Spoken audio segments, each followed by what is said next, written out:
This is the Pooja and Gurdeep podcast. From 98.1 CHFI Studios in Toronto, Canada. Hey Toronto, this is Ed Sheeran. This is Kelly Clarkson. Hi, this is Bryan Adams. This is Adele. This is Madonna. It's Michael Bublé, and you're listening to the Pooja and Gurdeep Show. It's fun. They're amazing. So I just got back from Denmark. Was there for a few days. Great trip. No complaints until I got on the flight home. Uh-oh. What happened? Okay, so sitting in coach where I normally sit, and as we were about to take off, the woman sitting in front of me, I never really got to look at her face. She did the thing where she leaning back in her seat, like not reclining, but leaning back in her seat, and then flipped her little ponytail up, and it started draping over the seat and started slightly obscuring my television screen. You have to actually see the photo, and you reposted it to your stories. I will tell you, Pooch, you know when you ask a question on Instagram, I posted the question, like, as the flight was about to take off, saying, should I say something? I've never had this many responses from you. You guys were outraged. This is like straight up passenger shaming. I just reposted the picture because it expired, and I wanted your guys' thoughts, but then I also wanted to share what some people are saying. So visually what's happening is you're sitting in your seat, you're looking forward at your screen, but you can't see your screen fully because there is her hair draping over the top of the headrest onto your screen. I just went to look at it. I thought it was the back of a dog. I thought it was like a dog's tail? bum and his tail. I don't know what to do in that scenario because I think that as much as I want to be like, oh yeah, well you should say something like, excuse me, I can't see the screen or something. I know I would say nothing. I would sit there. I would not be able to watch TV. Should have started flicking it. just start playing with it. So your recommendation is for him to touch her hair. Yeah, flick it. Okay. Well, and I'll tell you, based on some of the responses I got, that's not the craziest thing. Really? What were some of the responses? So most people were just saying, yes, disgusting, ick, ew, this is so gross, say something, alert the stewardess, let them handle it. There was someone, not named Steph, who was like, yes, I would start pulling her hair. I wouldn't pull it, I'd flick it.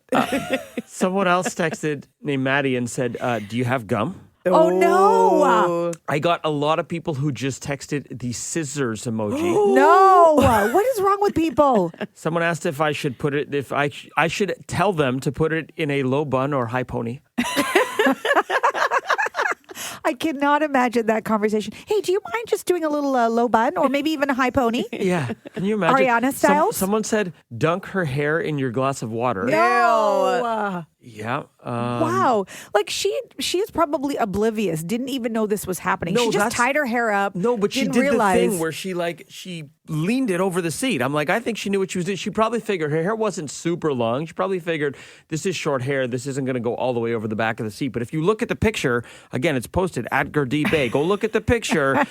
I don't know how you don't know what you're doing in that instance. I also think it would be very weird if the flight you press the button, the flight attendant comes in like, sir, what do you need? And you're like, can you flick her hair for me? Or you just point to her ponytail. The stewardess is like, I don't get it. You're just pointing. I was shocked how many people said cut her hair or stick your gum in it. Wow. Oh my gosh. Like my head didn't even go there. No. Why would I just flicked it? I actually like, I would like, boop, Why boop, boop, boop. I think we have to put ourselves in her position. If I'm sitting there and now my hair is blocking somebody's screen, maybe I didn't know that was happening. What would I want to hear? What would I want to hear from you that's not going to make me now uncomfortable for the next how many hours on the flight? Yeah, that's a very good question. I wouldn't want to hear, would you consider a low bun or a high pony? Yeah, I probably wouldn't say that. This person said this is the real reason they ban scissors on flights, which is pretty good. Okay, listen, in the end, I did not say anything, okay? I didn't. I let it be because I'm like, this is an 8-hour flight. I don't want to create some awkward beef and cause some problems. So I said nothing and I listened to a podcast. Oh, you were watching a movie with The Rock and it looked like he had a toupee the whole time? Oh my gosh, I did watch Smashing Machine. Overrated. Okay, you tell me, should I have said something? John from Springwater, what should Gurdeep have done? Well, I don't know if I would have said anything, but I would have taken off my shoe, my sock, stuck my leg through the armrest and sat back. So that is brilliant. Is it passive aggressive is what you're going for? Yeah. Got it. Pretty much. That is brilliant. Oh my goodness, I should have done that. And then she would be forced to turn around and be like, what is that? And you'd be like, what is this? I could have started tickling her hair with my toes. That's too far? That'll be a little bit too far. Okay, even for John. All right, fine. I apologize. John. I get a kick out of your show every morning. I love it. Oh, Yeah, thank you so much. Thanks for listening, John. Take care. Okay, Brian from Toronto texting in to say you should have pretended to sneeze loudly and then move her hair at the same time. So she thinks I sneezed on her hair. Oh my goodness. That is actually the best move because it's like, hey, you're in my space and you're in my radius to get sneezed on. Right, and she would have felt her hair move a little bit. She would have been like, ew, gross. It would have been, that actually is the best response I've Why seen are these all the morning. best responses instead of being like, excuse me, miss, move your hair? Because that's not funny. Because we're like one-upping the grossness. You know, Okay. I'm not like logical. I need something funny. Okay, we got Roya on the line from Curtis. Roya's friend of the show. What would you do? I said braid it just because I want to see a Gurdeep braid. And it's also very innocent. It's not putting her hair in gum or anything. Yeah, it's just a braid. She'll leave with a better hairstyle than she had getting on. Now, do you guys think I should have done a regular braid or a French braid? And how impressed are you that I know what that is? Who are you? Do you know what pigtails are? Yeah. Yeah, I was just in Scandinavia. I think I saw some there. Okay. Yeah. Roya, that's great advice. No, it's not. But you could just actually say, can you move your hair? That's too logical. Oh, okay, then suffer. Yeah, I think braided. I think braided's the way to go. Okay, perfect. Okay. Next, you're going to learn what like a fishtail braid is. Fishtail, that was big in the 80s. Oh, okay, no, that's too advanced for me, guys. One thing at a time. Roya, thank you so much for the call. Have a good day. I love that you're like, Roya, that's great advice. She's like, no, it's really not.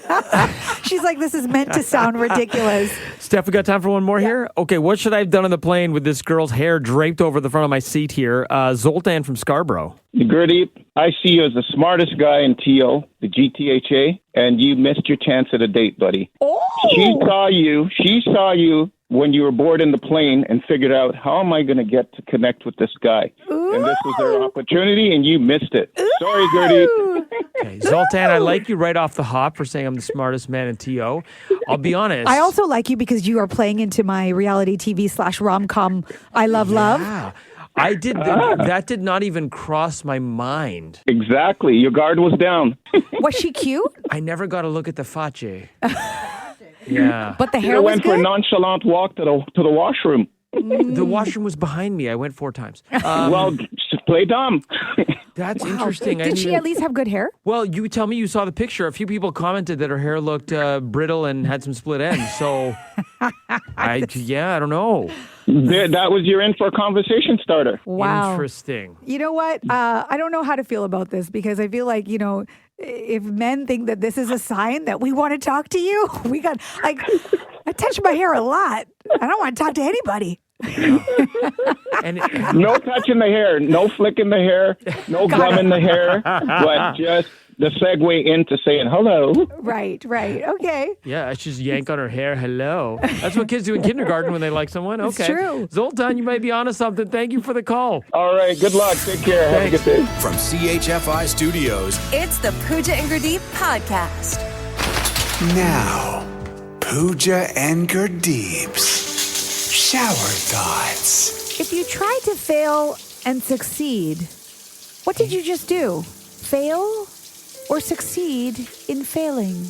I have a headache. Shower Thoughts. If you think about it, coffee is basically bean soup. Shower Thoughts. Why did you have to take something good and make it not good? If olive oil is made from olives and avocado oil is made from avocados, what's baby oil made of? Oh, God. And why aren't we more concerned? Shower You Thoughts. know, we could still say baby oil. I've thought about it, and I can confidently say 35% of having a dog is watching each other poop. Shower Thoughts. You are not stuck in traffic. You are traffic. Shower Is Thoughts. it better or worse? Somewhere out there, someone's worst day ever had our show playing in the background. Shower Thoughts. Think about it. Your eyeballs will never touch another eyeball. Shower Thoughts. I mean, unless you... Never mind. If 2 vegans get in a fight, is it still called beef? Or is it like, oh yeah, that Pooja and I, well, we got tempeh. Shower Thoughts. The Pooja and Gurdeep podcast. From 98.1 CHFI. The Daily Double. With Pooja and Gurdeep. Okay, we got 2 stories you need to know. What do you have, Gurdeep? All right, so I told you yesterday here that Max Scherzer, pitcher for the Toronto Blue Jays, who was a free agent, re-signed with the Toronto Blue Jays for 1 season, came as a bit of a surprise. He's 41. And, given his age, that's a surprise to be playing professional baseball at that age, but also the fact that the Jays have a lot of starting pitchers. So we'll see what his role is. Maybe it'll be this sort of player-coach hybrid because he has a lot of wisdom and knowledge. Everyone likes him. Maybe he doesn't even start. Maybe he comes out of the bullpen. Anyway, super cute story came out of this. So the signing was announced yesterday, and then Max Scherzer's wife, Erica, actually took to Instagram to post a letter that their 8-year-old daughter, Brooke, wrote to the Blue Jays, pleading with them to re-sign her dad. If you haven't seen this, I encourage you to go to Sportsnet's Instagram. They posted, she wrote it out by hand, like old school letter in adorable 8-year-old writing. I'm going to read it to you. Dear Blue Jays, I am so sorry you didn't win the World Series. Oh. I hope that you win next time. I hope my dad is back on the team. My whole family loves spending time in Toronto with our dad. We loved the aquarium, CN Tower, and of course, the stadium. I am looking forward to coming back next season. Love, Max Scherzer's daughter. Aww. She signed it, Max Scherzer's daughter, not even so Brooke. cute. How cute is that? You think Shapiro and Atkins read that and they're like, all right, sign him. We gotta sign him. We can't argue with an 8-year-old. This says it all. I mean, look, So cute. I think it also says something about this city, and I think we all get caught up in, Toronto, it's change, it's so busy, people aren't nice, they don't say thank you anymore, it's, all the things. This little girl, she's 8 years old. She wants to live here. It's so cool to see not only that the players love it, but their families and kids loved it, which obviously makes such an influence on whether or not you want to stay here. Yes. Okay, What do you got? if you use Chat GPT and you want to know how to use it so that you're more productive and you're getting the most out of it, you might want to try this prompt, okay? Because I know we all use it, right? According to an AI expert, this is what we should be doing when using Chat GPT. It's a minor tweak, but it makes a big difference. So let's say you're composing an email and you want ChatGPT's help. It could be a speech. It could be anything, right? It could be an essay, whatever. Instead of just asking it to write you this email with all the things that it should include, have it look at the email or even have it look at the email that you've already composed. Okay. Instead, you do this. You say this. This is a very important email. I want you to assess its goal, analyze its shortcomings against that goal, and then rewrite it to address those shortcomings. And the idea here, according to the expert, is that it's better than asking them to just make your email better, because all that AI is going to do is it will take most of the same sentence structures, it will keep it the same, change a couple of words, give you some fancy words, and that's all it's going to do. Whereas in this case, it's actually going to give you feedback that you can use, and it will change the whole thing, the whole structure. It will make it so that it actually is getting to the goal of whatever the goal was to begin with. You have to tell it what the goal is? Yes. Okay, you tell it what the goal is, and then you give us that sentence one more time in case people want to actually copy this down. Okay, so let's say you're writing an email to your boss and you want to get a raise. Yeah. You would tell it. The goal is to get a raise. This is a very important email. I want you to assess its goal, analyze it for shortcomings against that goal, and then rewrite it to address those shortcomings. Okay, that is helpful. My big takeaway from now, 3 years of interacting with ChatGPT is the more you put in, the more you get out. It's kind of like life. The more specific you are with prompts, the more you tell it, the better and more tailored the output is going to be. This is true. And I think we're just all kind of at basic level right now on how we're using it. But AI experts are telling us, no, this is how it learns. This is how it's going to help you. So these minor tweaks will make a huge difference. It's basically become my therapist. I tell it everything. Okay, that's maybe too much. Okay. The Pooja and Gurdeep podcast.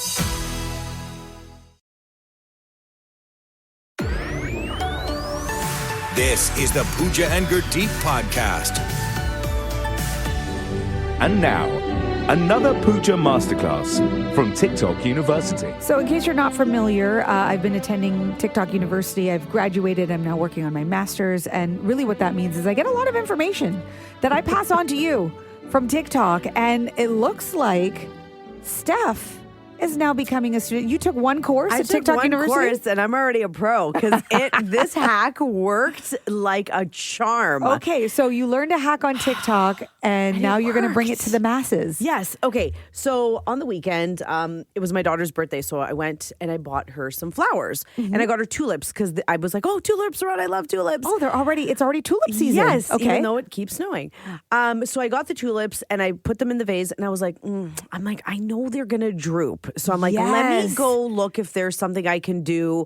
Because I hate cutting them really short so that the heads are just sticking out of the vase so that they don't droop over, right? Yeah. So I went and I looked and I was watching a couple videos. And then there was this one lady who put everything that I had seen together to prove which one would actually work. Oh, because there was one of the hacks. Multiple hacks of how to make sure that the tulip stays upright and it doesn't droop. So Okay. there's like a vodka hack, there's a Vodka? penny. Yeah, there's a penny hack and there's a pin hack. And Wow. and then there's the regular like sugar water, bleach water, whatever they put in from the flour food. So she did all of them and she said. And she took a shot of vodka. And then she took a shot of vodka and I was like, oh, I like how she rolls. And then she says the penny one does work. The problem is it's really hard to find a penny these days. Okay. First of all. Good point. Second of all, the vodka one doesn't really work. It does nothing. It's just, I guess, you're wasting your vodka on tulips. Yeah. And then the last one was a pin one. And I didn't understand what this pin method was. So, when you go and get like your pants hemmed or a dress and they use those, the seamstress has those pins with the little colored top. Yes. Take one of those pins. Okay. Take your tulip, put the pin where the flower is at the top, right where the stem is, right underneath the flower head. Okay. And push the pin gently all the way through and then pull it back out. What? And it makes like an air hole in there, which is supposed to help it act like a sort of like a release because the water doesn't go all the way through the way that the stem is of the tulip. So when you do that, it helps the water continuously feed the tulip. What? And I bought these tulips on Friday and I did it. They are straight, like pin, no pun intended, straight still today. Okay, I saw the photo, so I see the proof. There's evidence that they are still straight. I don't know how it works. I don't care how it works. It works. I don't understand the science. Can you give me the science? I don't know the science. Something about it being like a valve. I guess the only way you can compare it to is, if you ever had like a juice carton and you open it and it starts like bubbling, it's like blip, blip, blip. And then if you poke a little hole on the other side of it, it releases the air so the water flows better. Oh, okay. That's the only way I can describe it. So and apparently it works on tulips and gerbras and daisies. So you get your tulips, you grab one of those pins. It's one of those pins you'd put like in a pin cushion, right? Yes. And then you poke it right underneath where the flower. Give it like about like half an inch and then like right through the stem, go all the way through gently. Just where the flower begins to begin or but to on start. the actual stem, on the stem part, On not the stem. flower. Got it. Yeah. And you poke a hole on it. And how long do you think this is going to last I now? don't know, but it's been since Friday morning. It's Tuesday morning, and they look like brand new still. Wow. If you've tried this particular method, please text us at 981-981 and let us know if this is legit or if this is just something that, maybe Steph took a shot of vodka and she thinks that they're still upright and they're not. I know, you saw the picture. You're right. Text us at 981-981. I'm going to try this because it's almost like I'll buy the tulips and as soon as I get home, they're already drooping. Yep. Okay.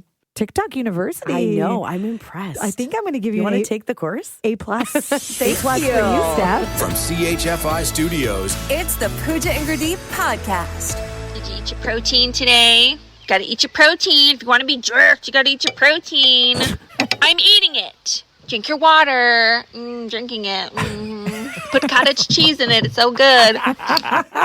It's true. I mean, everything's about the cottage cheese. It's all about protein. It's the buzzword, right? They have protein everything now. There's like protein cereal, protein stuff you would not expect to be protein. Yeah, they're like protein broccoli. You're like, huh? How does that work exactly? Yeah, everything is all about the protein, and I'm not going to lie. I am now on the protein train. You're in your macro era. I you really are now counting your macros, and how much protein are you taking in a day? Okay, so I actually don't know what the total is. I think I'm at like 120 grams. Take it back. You're not counting your macros. Okay, no, I am. I'm at about 120 grams, but it just also depends because I'm vegetarian. It's very hard for me to get Gotta get your tofu and your tempeh. Get them lentils. I can't do it as well as you can. You could probably you just know if you eat, salmon, it's this much protein. Like you probably know exactly. Yeah, I was counting my macros when I started this health program in September, but then it just took a couple of weeks to realize, like, okay, I kind of know what I'm getting. Yes. And I'm someone who does not mind repeating meals day after day. I don't get bored as long as it's relatively tasty and it's healthy. It's the numbers. Cool. I can repeat it. I've been on this thing for about 5.5 months. You've been on your thing for about 2 months. Okay, so we're both in that protein counting phase. I have a recipe for you, and I know I've been meaning to send you this, and I haven't. It's this protein smoothie recipe that I've kind of changed a little bit and made my own. Well, how many grams of protein am I going to get? So it depends how much you want to throw in, but generally, like, I'm getting about 50 grams of protein in this thing. Wow. So for me, I'm doing about 150 grams a day. It's like a gram per pound. I'm a lean, mean 150. Okay. So this gets me like 1/3 to my goal, and it's delicious. It's so good. I have it every day. I made it yesterday. Okay, I'm buying what you're selling. And the things in this recipe, like I would normally look at this list and be like, gross, I would never put this in a smoothie. This is going to be nasty. It's so tasty. Okay, give me the ingredients. Okay, so the base is egg whites. Okay. Okay, so throw in some egg whites. Spinach, just a fistful of spinach. Okay. Okay, a little thumb of ginger. A thumb of ginger? Yeah, Look that's at you. right. Just the top part of the thumb, not the whole thing. About a few tablespoons of oats. Okay. Like raw oats. A tablespoon of goji berries, tablespoon of pumpkin seeds, a scoop of vanilla protein powder, a tablespoon of Greek yogurt, and then you go ice. I throw in a little frozen avocado, a couple teaspoons of blueberries, and a couple teaspoons of mixed berries of your choice. I do the berry medley from Costco. That's a lot of ingredients. Not but done yet. Chia. what? I do a tablespoon of a mix of chia, flax, and hemp.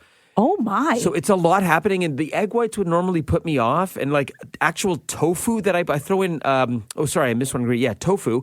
You know your blocks of tofu. Yeah. You cut like 1/6 of the block. Throw that in there as well. And just blend it all up?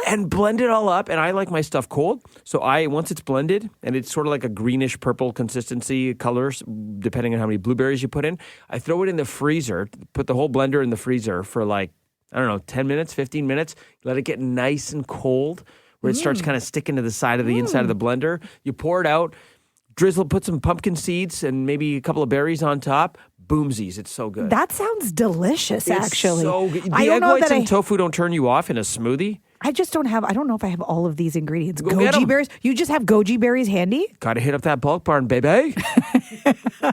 Is that what happens when you get too much protein? You start saying, bye-bye? This is how I've been for 5 months. This is why. Is this going to be my future? Goji berries and bye-bye. Imagine getting to, like, for you, 120, like basically half of your protein just in one delicious meal. That's amazing. I'm doing this. Thank you for sharing. I will email it to you. Okay. Do you even lift, bruh? The Pooja and Gurdeep podcast. From 98.1 CHFI. Okay, you're in a scenario where you're texting with a friend, okay? Maybe it's a coworker and you're having a text exchange back and forth. How do you know when to end the conversation? Because, you can text something and then they respond and then you respond to them and then they respond to you and it just keeps going. Somebody's got to end it. Somebody has to make it like that's the end of the conversation. And I'm just, because sometimes people add in jokes. Sometimes there's a little bit more to it. I'll give you an example. And I don't want to appear ungrateful because I got a lot of text messages on my birthday, which was so lovely. But it was giving me all this anxiety because I had so many unread text messages. And I was trying to get back to everyone because people take the time to say happy birthday. It's really nice. So I wrote back, individually to everyone saying thank you. Thanks for the birthday wishes, having a little bit of fun. Send. And then they write back. And I'm like, oh, but I thought I was checking you off so that I could move on to the next people I had to get to. But then they wrote back. So then I wrote back and then they wrote back. And then I wrote back and then they wrote back. And I was like, how do I end this? Do I just double heart it like so that they know that I'm done? Is that a universal sign of we don't need to keep talking about my birthday? We're good? Like I think people have to know when it's someone's birthday, you have to know they're getting inundated. It's the busiest text message day of the year for that person whose birthday it is. You send the message, they send a thank you, and then as the sender is the person whose birthday it isn't, you send the double, like the thumbs up emoji or the heart, you double tap like it. Okay. And then you be done with it because you know that person you're sending it to is busy. You don't keep it going. That's just bad text etiquette. But it's not just one, like everybody does this. It never just ends. And I'm like, maybe I'm missing something. Like, is there something that we could all be doing to end the conversation? Like, do you know when somebody gives you like the thumbs up, do you know that that's the end? Is that a universal sign to you? I know that tells me they're busy. They don't even have time to say, okay, they're busy. They want to get on with their day. And then I know it's over. Because they're just acknowledging. Yes. I saw it. I read it. I don't have time to respond. Thumbs up. You don't say, okay, bye, see you later on text like you do in person or on a phone call. So the thumbs up has become the equivalent of the, okay, bye, see you later. So what do you do if you're Steph, who has an Android, and I don't think she can double tap and give you a heart or a thumbs up? I just stop replying. The conversation's over. But Steph, we know that's Steph. She's just... It's done. You just don't respond. I got nothing else to say. Or I can send like an actual emoji, like a heart or a thumbs up emoji. And is that your way of ending it? Yeah.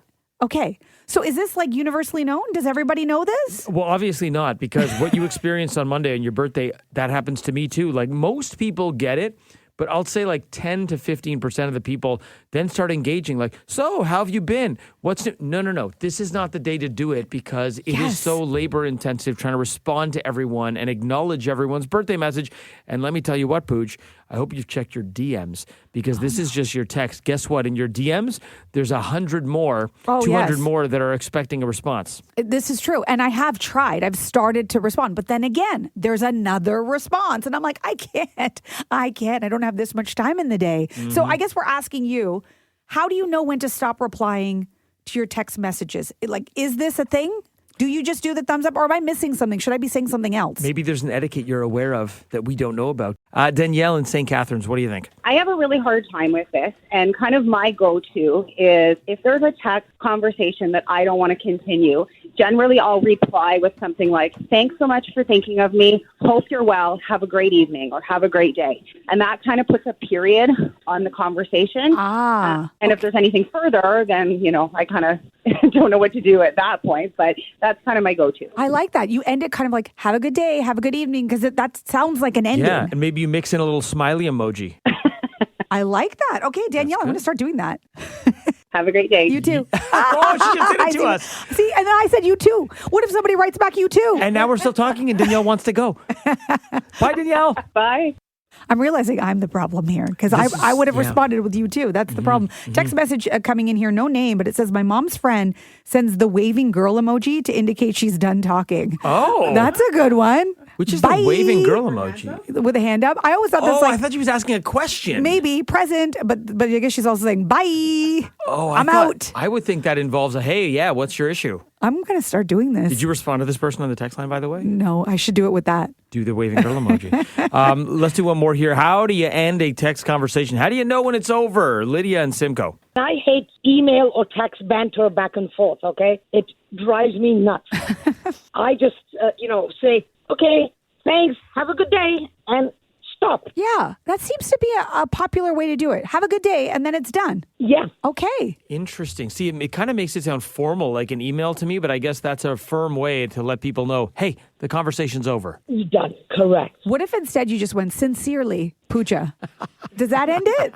It could. It could. Lydia, what if you dropped in what I do on emails, which is signing off by saying, Sexily Yours, Gurdeep? And would you do that for a business email? Nobody sends me business emails. Nobody wants my business. Lydia, I'm with you. Thank you so much for the call. Appreciate it. You're welcome. Cheers. Have a lovely day. You too. You too. Bye. From CHFI Studios, It's the Pooja and Gurdeep podcast the Daily Double. with Pooja and Gurdeep. Okay, Gurdeep is off on vacation. So here's your daily double. We'll start with, if you thought candy was bad for your teeth, it is. But there's something that's worse. And this is according to dentists. This is shocking to me. Carbs. So think white bread, pasta, chips, cereal, crackers, like all the things I love. According to dentists, they wreak havoc on your teeth because they are fermentable carbs that specifically break down into sugars while they're still being chewed in your mouth. So many dentists, they actually call them sneaky sugars. And these types of carbs, they make your mouth more acidic because your saliva is working overtime to remove the gummy food off your teeth, which then increases your chance of tooth decay. So let's say you're giving your kids crackers over candy because you think that's the better option for them. It's not. It's just as bad, if not worse. The kids are like, yes, candy. Yeah, they're like, oh, don't give me the crackers, give me the candy. They do say that dark chocolate is easily rinsed off your teeth, so that's okay. Now, we all do indulge, so this is going to happen. So here's the advice. If you're eating fermentable carbs, eat them all at once instead of snacking throughout the day. So if you have a bag of chips, eat them all at once. Me too. Who's leaving the pasta for throughout the day? You eat it all at once. Right. Yeah, even the chips, you finish the bag right So we're on the doing it spot. right. We are doing it right. They say that way your mouth doesn't stay continuously acidic. Also, I didn't know this, the order in which you eat the food makes a difference. So if you're going to have cheese and crackers, for instance, you should make sure the last thing in your mouth is the cheese. Right. Not the crackers. And then cheese is actually considered a neutralizing food, so that will help neutralize the acid. More cheese than actual cracker is what happens. This is true. Yeah. This is true. Of course, nothing beats just brushing and flossing after a meal. You can always do that as well. But I did not know that. No. I'm not. It's weird because we know that like carbs are not great for you, like because they break down into sugars. Yes. But also that they're calling them fermented when fermented is supposed to be good for you. Good for your gut, but maybe not for your teeth. Who knows? Also, this weather. Okay, so 5 to 8 centimeters potential for this evening. Also, depending on where you are, you could be seeing more. The winter has been brutal. I know I'm not alone in this. It snows, feels like every day. We've had record snowfall. We've had an ice storm, freezing rain. So if you're looking for the light at the end of the tunnel, brighter and longer days are on the horizon. We are springing forward. This is for daylight saving time on March 8th. And yes, we will lose 1 hour of sleep when the clocks change, but it won't be dark before dinner. Yay. While you're eating those carbs. Yes. And messing up your teeth. We are going to get later sunsets. We have now made it past the 10 weeks of the darkest weeks of the year. So we're past all of that. And we're going to see our first sunset after 6 p.m. in over 100 days. It's been over 100 days since we've seen that. The clocks will shift forward again. I said it's March 8th. And then we're going to be treated to later sunsets with that Sunday's sunset. So after we change the clocks at 7:15. Oh, that's so nice. p.m. will be the sunset. And then before you know it, we're in April and we're going to get that sunset at 8 p.m. Then we're going to be in mid-June and then we're going to get like past 9 o'clock for those sunsets. I can't wait. It's coming. It's coming. We just got to get through this. Thanks for listening to the Pooja and Gurdeep podcast. Listen to Pooja and Gurdeep live weekday mornings from 5 to 9. Only on 98.1 CHFI. Toronto's perfect music mix.